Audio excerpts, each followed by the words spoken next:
Hello everyone, my name is CHOU. Today I'm going to explain probability homework 10. Question 2. Question 2 is from the lecture note page 1 to 50. Collect the definition of property of the stochastic process. So the first one we want to introduce is the Y-sense stationary process, which is called the WSS.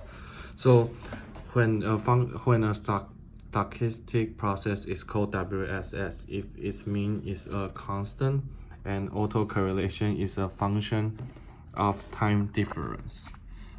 And the second one is the independent increment process. So a stochastic process is called independent increment process if it's xt1 minus xt2 and xt3 minus xt4 non-lapping intervals are independent. So in the question 3 we want to introduce the Markov process. So a stochastic process is called a Markov process if the past has no influence on the future when the present is known. So for question 4 we want to introduce the normal process. So a stochastic process is called a normal process when a process x of t is said to be normal if the random variable xt1, xt2 goes to and all goes to xtn so far so on and are jointly normal for any n and any t1, t2 to tn.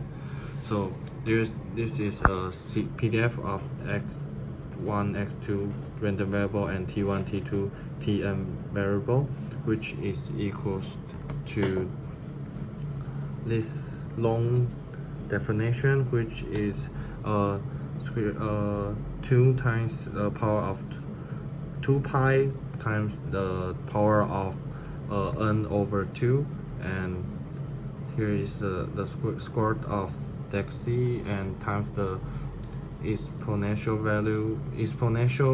power of -1 over 2 times x minus n and times the power of t and times c power of -1 and times x minus n. So the question number 6 we want to introduce the white noise. So when a stochastic process is called a white noise, it means it's question number 5. Question number 5, we want to introduce the strict sense stationary process. So the stochastic process is called a strict sense stationary process if its static is not affected by a shift on the time axis. And for question number 6, we want to introduce about the white noise.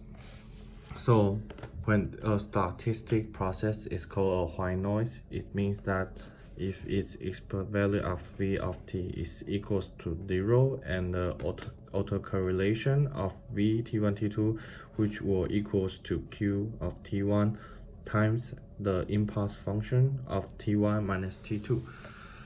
And the last one we want to introduce the mean algorithmic process.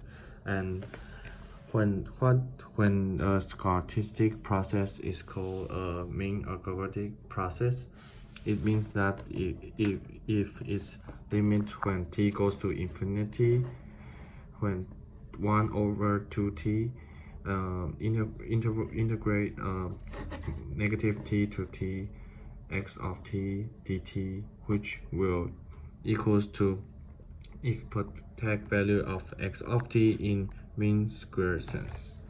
Thank you everyone.